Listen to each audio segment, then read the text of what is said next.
Good morning, this is Jay with your RV Remedy. I wanted to just share with you guys a call that I had this week. I had a customer call and advise us that his furnace would ignite and then immediately shut off. There are a couple things that can cause that. Low propane supply is a good place to start. You want to verify that your propane bottle is actually on and full.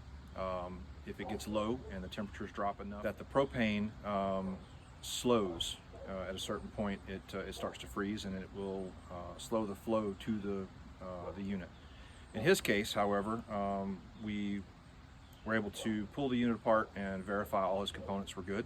I tested fuel pressure to the unit and found 11 inches of water column, which is what you would expect. However, he was still having a fuel issue. I'm not licensed to work on propane, and his equipment was provided by a propane company, so I suggested he reach out to them and have them test his regulator.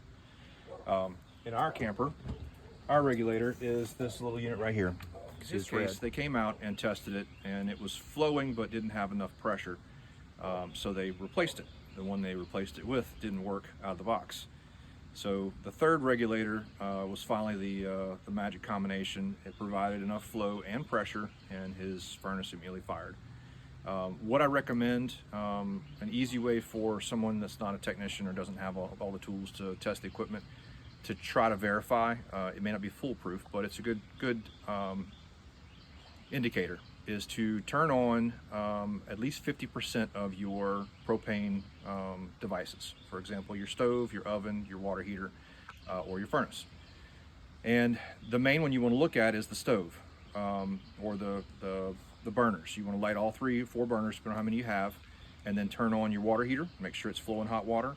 And if you can tax the system enough to verify that you're getting the pressure you need, the flames on your burner will stay blue. Cliff notes: if your furnace is not working, first thing you want to do is check that you don't have a blown fuse. Second thing you want to do is verify that you have propane, enough propane, and that the bottle's turned on. Thirdly, you can check your system by turning on multiple propane devices at one time and inspect the flame coming out of your stove. As long as it's blue on all 3 or 4 burners, you should be good to go. If not, give us a call. I'm Jay at RV Remedy. Thank you.